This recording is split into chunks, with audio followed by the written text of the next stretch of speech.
El día de hoy tengo a dos panelistas que la verdad es un gusto poder compartir con ustedes desde diferentes partes del mundo y con coyunturas seguro bastante distintas también. Primero te presento a Jennifer Socorro, directora y productora, de hecho de una hazaña hecha película que habla de las experiencias y los anhelos representados en un largometraje que se llama Nos llaman guerreras. ¿Cómo estás, Jennifer? ¿Qué tal? Hola, pues un placer, muy emocionada de estar aquí, poder hablar con la película. Aquí tenemos también a Vero, no sé, muy entusiasmada de que el proyecto siga dando de qué hablar. Sin duda. Y bueno, alguien que es parte seguro de toda la historia del fútbol femenil de Venezuela. Vero, ¿cómo estás? Es un gusto también poder compartir contigo y conocernos, aunque sea de forma virtual. ¿Cómo estás? No, un gusto para mí poder estar aquí, tener la oportunidad de hablar de la película, de la experiencia, obviamente. Muy feliz y bueno, por aquí, por estos lados, muy bien. Cuénteme un poco y la que quiera arrancar con esto, ¿a qué se enfrentan, a qué obstáculos o barreras se enfrentan las chicas que quieren jugar al fútbol femenino en Venezuela? Okay. ¿Quieres empezar tú, Vero? De carne propia.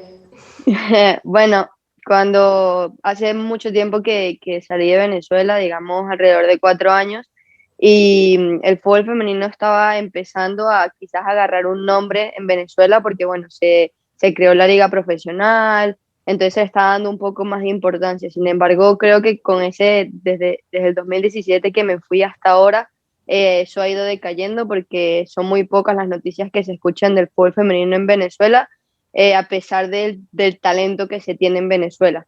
Entonces, yo creo que obviamente por parte es que no se recibe el apoyo que se necesitaría por parte tanto de la federación como de los medios de comunicación de hacer noticia no solamente a las venezolanas que estamos fuera de Venezuela, sino a la liga femenina que está dentro de Venezuela, porque al fin y al cabo todas nosotras que ya nos encontramos fuera de allá, venimos de jugar en esa liga, venimos de crecer ahí, entonces también es importante darle como un espacio a esas niñas que todavía se encuentran allá para que ellas también puedan tener la oportunidad de salir y no sea simplemente estar en la selección el motivo que te dé la oportunidad de salir de Venezuela. Jennifer, tú de hecho habiendo hecho un largometraje que habla de básicamente todo el contexto de las experiencias representadas dentro de una película, conoces bastante bien la realidad también. Y a veces las principales barreras las encontramos en nuestras propias familias, ¿no? Es decir, mamá o papá que te dicen, ¿por qué fútbol? ¿Por qué fútbol? Porque digamos que le ponen la etiqueta o le ponen género al deporte cuando no tendría que ser así, pero termina siendo un condicional, ¿no? Ya, pues sí, claro, o sea, te puedes ir desde lo más micro, que puede ser incluso uno mismo con ciertos miedos de cosas que te pueden como que proyectar o cosas que te dicen, después pasas a la familia, después puedes pasar pues obviamente a la sociedad, ¿sabes? Básicamente creo que son las mismas cosas que influyen solamente que en como ámbitos que se van ampliando cada vez más. Pero sí, eso es típico que lo escuchas, creo que justamente en ellas en las que llegó a pasar, cambió bastante rápido. No, eso es de hombres, o no, mejor no hagas esto. Que en la película, por ejemplo, como que la que más toca ese tema, que no significa que ella sea la única que la haya vivido, es una jugadora que se llama Sandra, y una de las anécdotas es muy cómica porque la madre soñaba con que ella fuese Miss, que en Venezuela el tema del Miss, de la Miss Es Venezuela, muy fuerte. es muy fuerte. Y bueno, ella básicamente se iba a entender que esto no es lo que ella quería, y ya, pues los padres las terminaron apoyando.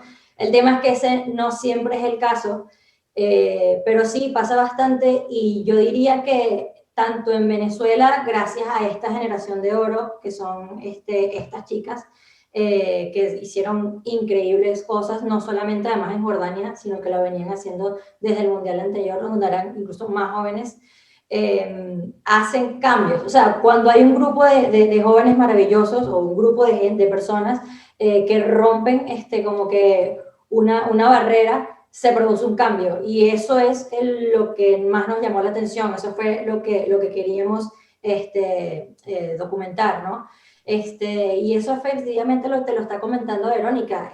No es casualidad que en el mismo periodo de tiempo en el que ellas comienzan a tener estas victorias increíbles, estas cosas históricas para el país, básicamente su influencia en esto es obviamente obvia y ahí están las cifras. Después de que ellas hacen todas estas hazañas, el fútbol femenino en Venezuela aumentó un 100%. Ves que ahora todos los equipos tienen al menos una categoría femenina o incluso dos. Escuchas y se siente. Yo, por ejemplo, yo jugué fútbol femenino también. Y a pesar de que además a lo mejor Vero y yo no nos llevamos tanta edad, entonces la brecha generacional no es tan grande, a nivel de sociedad el cambio es, o sea, pero de cielo a la tierra, o sea, y tú escuchas ahorita tanto a las niñas que quieren ser como ellas, como a los papás que se emocionan de que sus hijas quieren ser como ellas. Entonces, digamos que ahí piensas a ver cambios que, como te digo, son bastante tangibles en Venezuela, pero también si lo extrapolas un poco, también lo ves a nivel mundial. El mundial pasado de las mujeres rompió récords en transmisión, en asistencias al estadio. Estás viendo que ahora se le está vendiendo más plata. El Real Madrid ahora tiene equipo femenino. ¿Sabes? Comienzas a ver cosas que están pasando a nivel de todo el mundo y no es casualidad. Pero tú eres una figura aspiracional, sin duda, para las niñas en Venezuela, y eso es importante porque trae consigo una responsabilidad enorme también de hacer las cosas bien, de ir por el camino correcto y de ser ejemplo para ellas, sin duda. ¿Has tenido situación, o en todo caso, cuál ha sido para ti el mayor obstáculo dentro de tu carrera? Y cuéntanos cómo comenzaste a interesarte por el fútbol y más o menos desde qué edad. Bueno, a partir de los 5 años, yo tengo un hermano 1 año mayor y él también juega fútbol, él empezó a jugar fútbol y en realidad toda la cadena de mi familia por parte de mamá ha jugado fútbol. Entonces, bueno, crecí en un ambiente futbolístico y en realidad me veía en mi hermano y decía, yo quiero hacer lo que hace mi hermano. Entonces, nada, empecé en un club que se llama Hermandad Gallega en Venezuela a patear una pelota contra las rejas de la cancha y el entrenador me vio y pues me dieron la oportunidad para entrar en el equipo masculino. Eh, Acerca de cuál es el obstáculo más grande que he tenido en mi carrera futbolística fue en 2014 cuando nos estábamos preparando justamente con la selección para ir al Mundial de Costa Rica. Yo tenía 14 años y me diagnosticaron un tumor benigno en la pierna, que estaba aproximadamente de 15 centímetros, por los cuales tenía que decidir si viajar y jugar y llegar a operarme o si operarme de una vez, por lo que, bueno, fui a jugar y me operé en lo que llegué, pero lo complicado de esto era que estaba justamente en el paso del nervio que se ocupa de la movilidad y la sensibilidad del pie. Entonces, bueno, fue bastante difícil porque me tuvieron que tocar ese nervio y perdí la movilidad por completo de mi pie.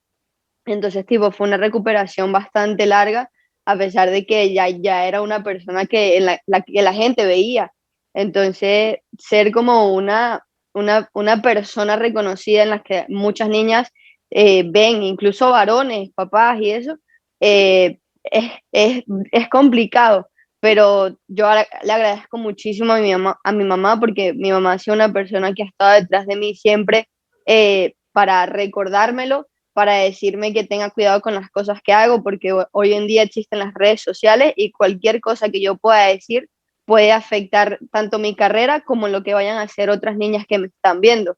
Entonces yo tengo que cuidarme en base a eso y como te repito, yo he tenido una mamá que me ha acompañado en todo el camino desde que decidí que quería jugar fútbol a los 5 años hasta hoy en día para poder llegar a ser lo que soy hoy en día y lo que le muestro a las otras personas.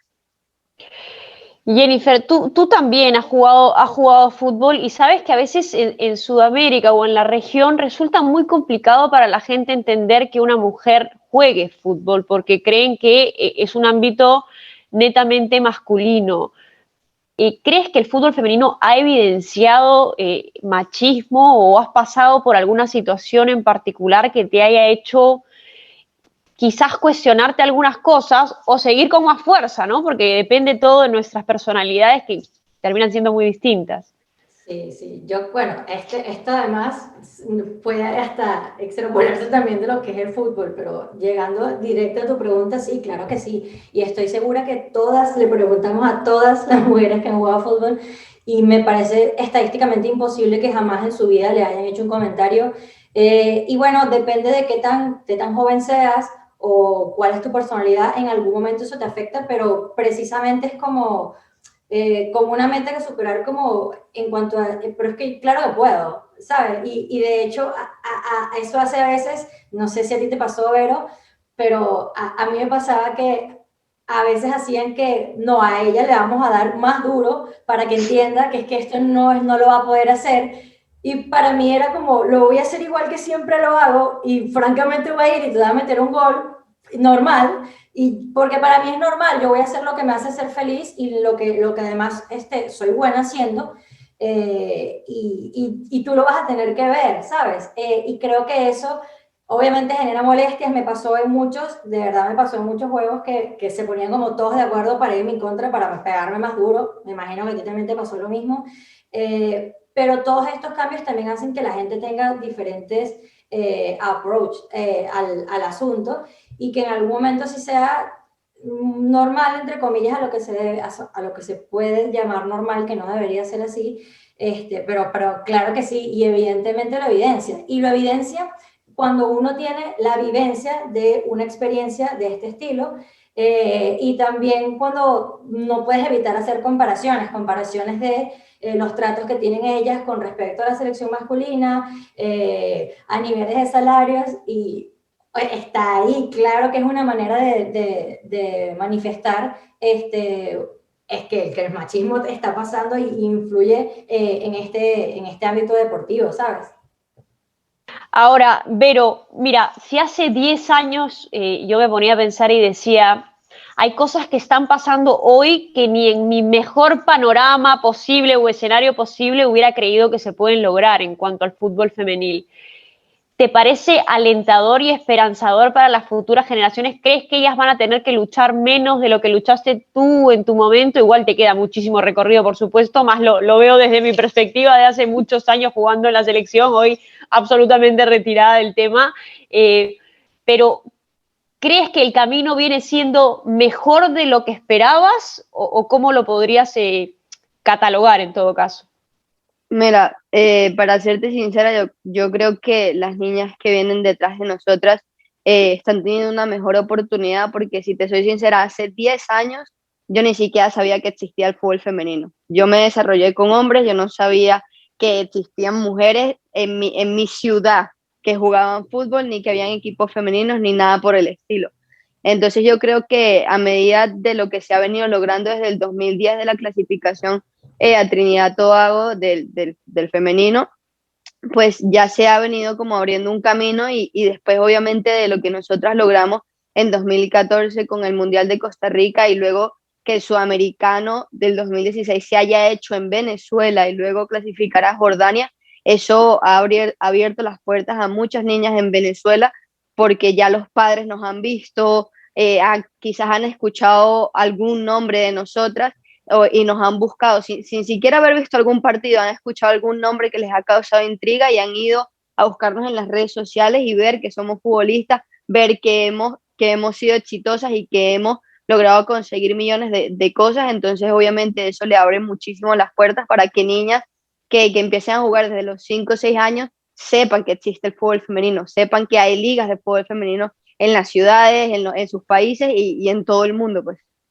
Antes de pasar con Jennifer, ¿cuáles son tus objetivos o pendientes, en todo caso, a nivel de carrera profesional tuya?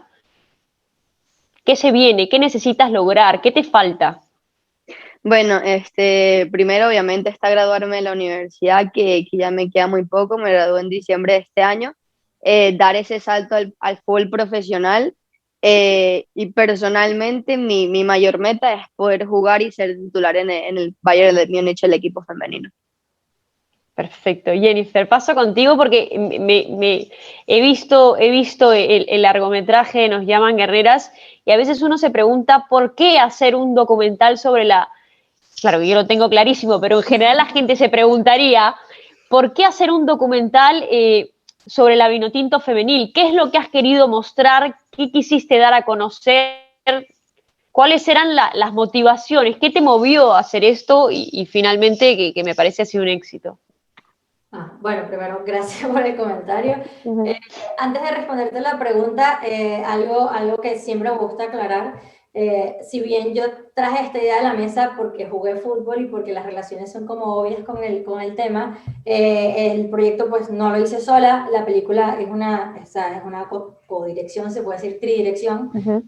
en la que también, o sea, dirigimos de la misma forma David Alonso y Edwin Corona Ramos. Y básicamente, como te cuento, yo traje la idea de la mesa, digamos que desde dos puntos de vista. Yo como fanática vengo siguiendo sus pasos desde hace mucho tiempo, vengo siguiendo mucho más, con mucho más entusiasmo el suramericano que se está dando.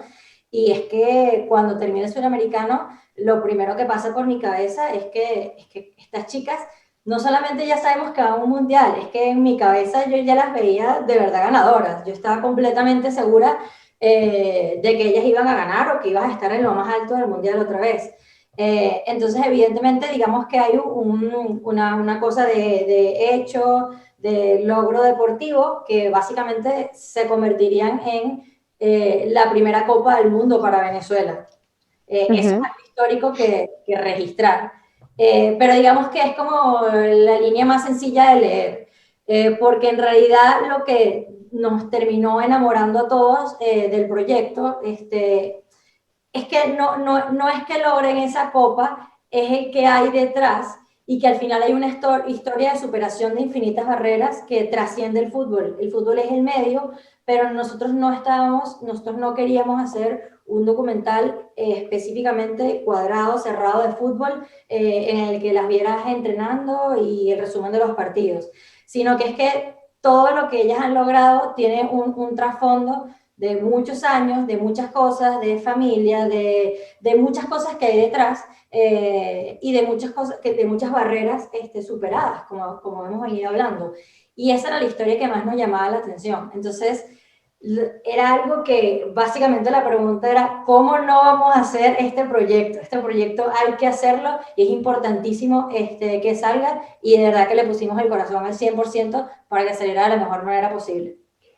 Ahora, que salga a la luz implica una barbaridad de retos. ¿Cuáles fueron los principales retos para que esto pudiera cristalizarse? Bueno, sí, esa es una buena pregunta, porque digamos que hacer una película es una cosa y luego qué haces cuando tienes la película hecha es un gran tema, es un mundo bastante Uh-huh. amplio, pero digamos que nosotros, por ejemplo, a la hora de empezar a coordinar estas partes ya de proyecciones o de salidas a la luz, teníamos demasiado claro que evidentemente Venezuela tenía que tener la prioridad.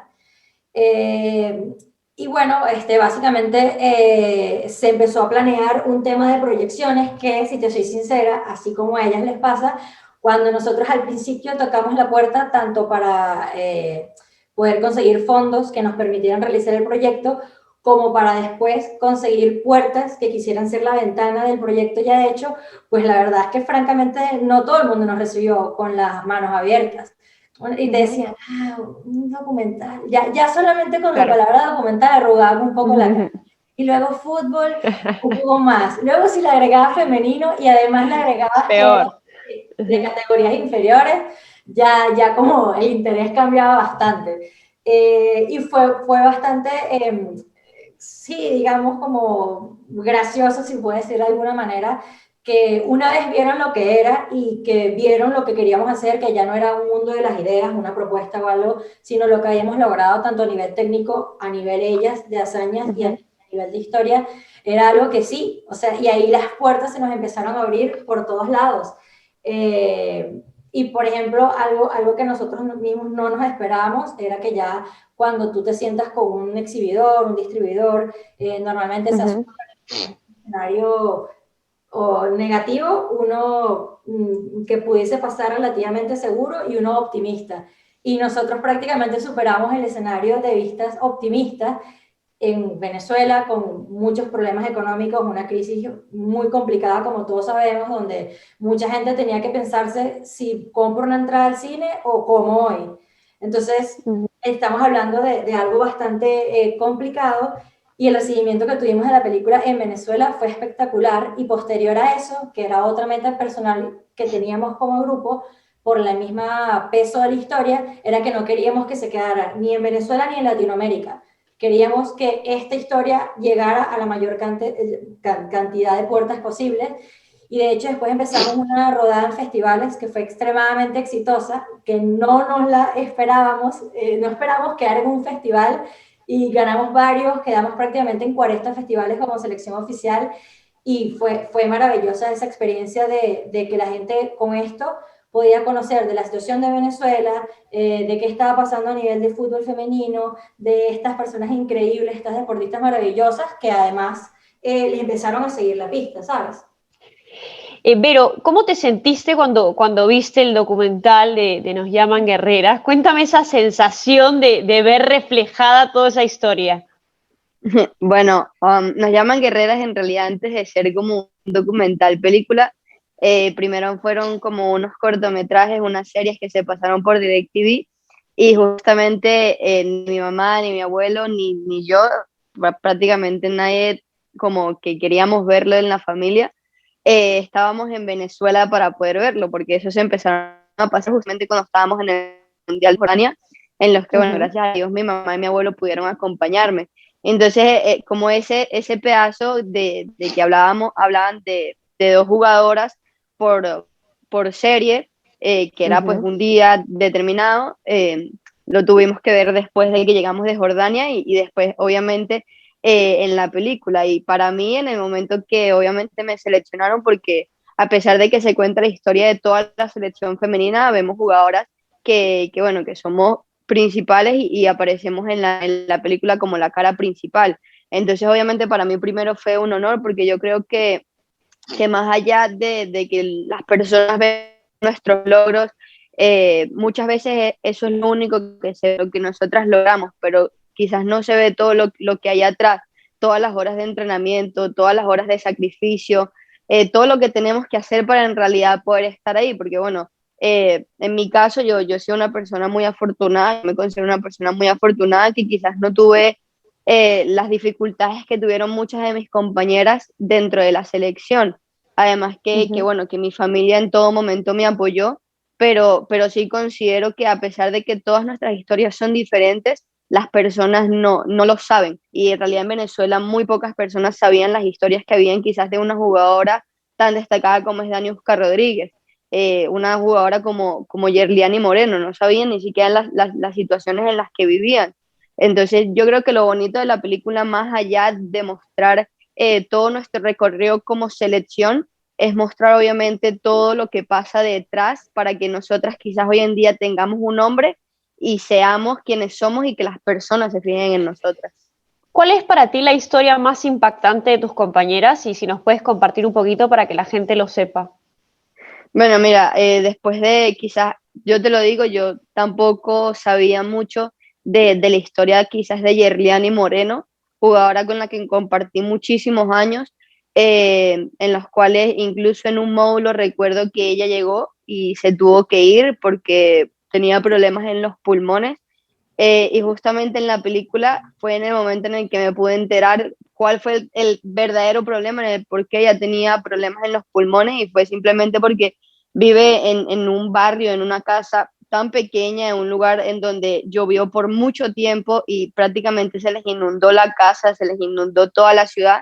Y en la película se puede ver como ella, para poder cruzar de un lugar a otro, tienen como unas rocas montadas para que la gente pueda caminar. Y como te digo, yo soy una persona muy afortunada y bendecida, y yo no he tenido ninguna dificultad en la vida, por así decirlo, y, y ella sí, y a veces cuando ves la película, eso te toca el corazón, toca las fibras, porque al fin y al cabo son personas con las que has compartido muchas experiencias, no solamente futbolísticas, sino personales también, porque a, a, vivimos mucho tiempo juntas. Llegaba un momento en el que pasábamos 3 meses concentradas sin poder ver a nuestras familias, y nosotras mismas nos convertíamos en nuestras familias. Entonces, ese tipo de historias como el de ella y como incluso el de Daniuska Rodríguez son historias que es imposible que no te toquen. Y para ti, Jennifer, también desde otra perspectiva, habiendo estado detrás de este largometraje, hay cosas que uno puede creer que pasan, pero cuando estás cerca a la persona o a la protagonista, te sensibiliza muchísimo, ¿no? ¿Qué historia o qué situación te dejó como impactada o tocada? Sí, yo creo que no hay manera de no responder lo mismo que Vero. Yo diría que esas dos, la de Daniuska y la de Yerliani, y para nosotros fue bastante complicado porque sí, conectas mucho con las personas. No solamente lo que te están diciendo es muy fuerte.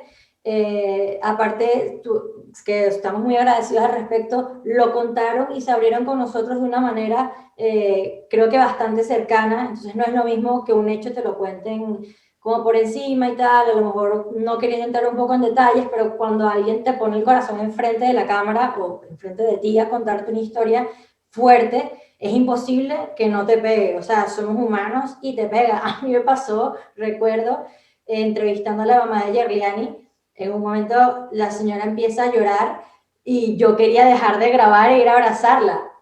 Claro que uno también, que me imagino que en algún momento a ti también, un momento como periodista te pasa, tienes que concentrarte mucho para que tus impulsos como que humanos no vayan por encima de los impulsos profesionales, por decirlo así, obviamente sin nunca faltar respeto ni nada, pero fue complicado y bueno, yo después sobre todo de esas dos pautas, llegaba a mi casa, no sé, viendo la vida distinta, reflexionando sobre muchas cosas, agradeciendo sobre muchas cosas, y muy contenta además de ver cómo estas chicas además tenían en ese momento 15 años, 16, o menos. No sé si Yerliani tenía 14, me parece que tenía 14. 16, 15 y 16.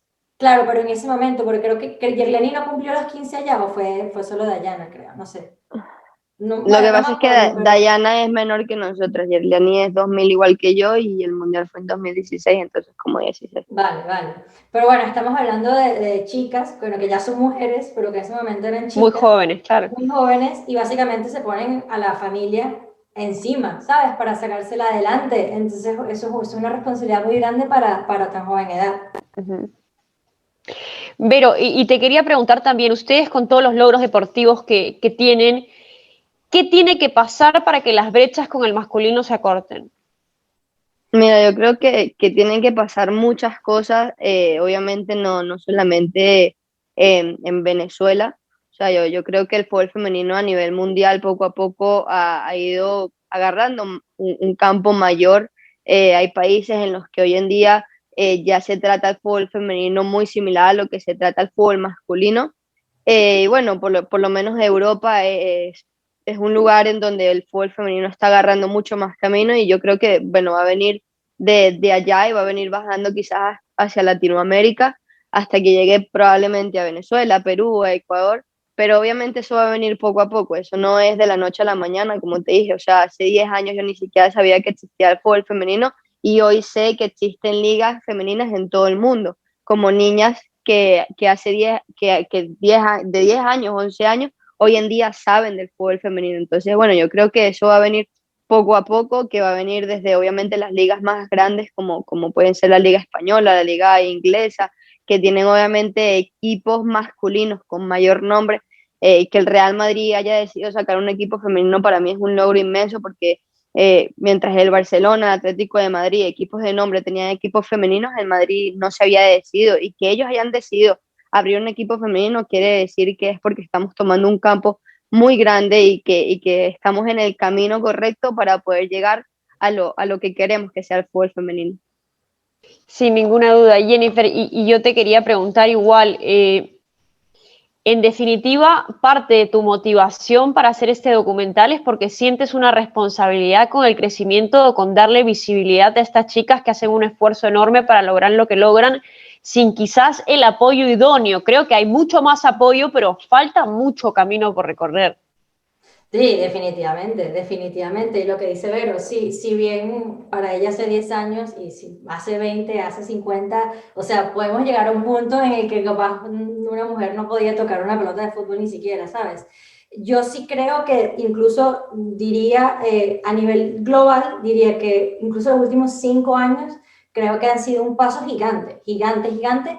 Y más allá de logros o de que, es que no es un tema de que seamos buenas o no jugando el fútbol. Al final, obviamente, lastimosamente entra la parte de negocios que influye muchísimo en este tema, temas de marketing, temas, o sea, cuando esto ya entra a meterse en la ecuación, complica mucho más las cosas, pero justamente ahorita estamos en un momento en el que vimos como hemos visto cambios, que llevan años pasando, sí, pero qué sé yo, ahorita tienes a dos jugadoras estadounidenses, que son Toby Heath, una es Toby Heath, que fueron al Manchester United y sus camisetas se vendieron más que las de los hombres. Entonces, Eso es increíble, sí. eso empiezan a pasar esas cosas y ahí hay cambio, no lo puedes negar. No, y lo veo, te digo, lo veo acá, igual para contarles un poco el contexto aquí en Perú. En el 2019 pudimos con DirecTV transmitir las 3 finales del fútbol femenino, que era algo que nunca había pasado, y se jugó en el Estadio Nacional con 2 hinchadas y se rompió el récord de aforo. Nunca había pasado una cosa así. Jugaron justo Universitario Alianza Lima, que seguro son 2 de los principales equipos de la capital, de Lima, y el 2020 trajo abajo mucho de lo que se había avanzado porque había muchas expectativas respecto al torneo y al crecimiento y a la visibilidad que habían generado las chicas, porque en el 2019 a inicios ellas hacían un movimiento que se llamaba Queremos ser vistas, porque los equipos de fútbol femenino aquí solamente dejaban entrar 5 elementos de tu familia con identificación. Entonces ellas nos contactaron a nosotros como medio de decir, ayúdennos, porque si la intención es darle visibilidad a las chicas, llevar a 5 personas de nuestra familia va en contra del objetivo. Hicimos un reportaje acerca de ello, las cosas salieron bastante bien, se logró el tema de poder televisar las 3 finales, de lograr un récord en cuanto al aforo, la gente veía como atractivo, porque a veces es eso, es que la gente no puede encontrarle el gusto a algo si no sabe que existe o si no lo ve, o no tiene cómo llegar a ello. Entonces la gente, en la medida que lo veía, se iba identificando y finalmente ellas pertenecen a una institución, es decir, el equipo masculino de Universitario representa de la misma forma el equipo femenino, ¿no? Y eso hay que entenderlo como un todo. Luego, como les decía, con la pandemia todo se aguantó, no existió femenino en el 2020, incluso algunos equipos terminaron desligando a las chicas del femenino, lo que nos generaba mucha preocupación. Y este 2021, gratamente, se están transmitiendo los 98 partidos, es decir, la totalidad del campeonato peruano femenil se está transmitiendo por cable, ¿no? Y nosotros íbamos a hacer un evento a Nike y me acuerdo que es muy gracioso porque hay una historia de 2 chicas que se llaman Xiomara y Xioxana, que son mellizas y una juega para la U y la otra juega para Alianza y se marcan y se matan en la cancha, pero termina el partido y se aman. Es una cosa espectacular. Y una de ellas, Xiomara, llegaba a la tienda, porque es la que patrocina Alianza Lima, y veía en un maniquí su camiseta con el apellido. Y no les puedo explicar la forma en la que gritó cuando lo vio, porque es una situación que puede parecer un detalle, pero nosotras que hemos visto la falta de interés incluso que ha existido, porque realmente a veces pasa por desidia de los clubes, historias muy tristes de las chicas que hacen sentir como si el fútbol femenino fuera la última rueda del coche, y creo que es algo que tiene que ir cambiando con el tiempo y que ha mejorado, y que resulta muy esperanzador para las generaciones futuras en todo el sentido de la palabra, es decir, ya pueden tener una referente, así como Vero lo es en Venezuela y en otros lados del mundo, sin ninguna duda, ya las niñas pueden admirar con nombre y apellido a una futbolista, en este caso.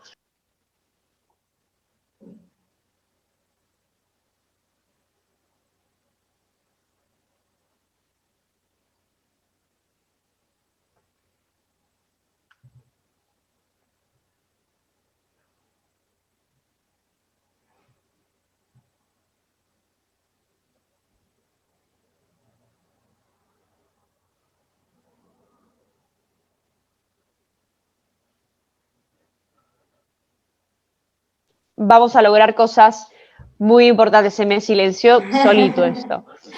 Ha sido de verdad un placer poder conversar con ustedes. Cuenten conmigo para lo que necesiten en cuanto a difusión. Creo que son chicas que marcan una pauta importantísima y terminan sumándole a futuras generaciones, que es lo que más importa. A mí lo que más me marcó cuando me tocó comentar la Copa América siendo la única mujer y que seguro era un poco raro y había un poco de resistencia, quizás porque la gente está acostumbrada siempre a escuchar hombres en los comentarios y en las narraciones.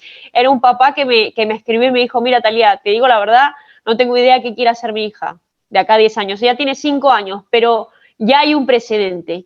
Y de eso se trata, que las chicas y las generaciones que vengan puedan ser lo que ellas quieran ser. Exactamente. Un abrazo enorme, chicas, y hasta la próxima. Espero que nos volvamos a encontrar muy pronto. Ha sido un gusto enorme. Gracias. Igualmente. Chao, chao, nos vemos. Chao, gracias. Chao.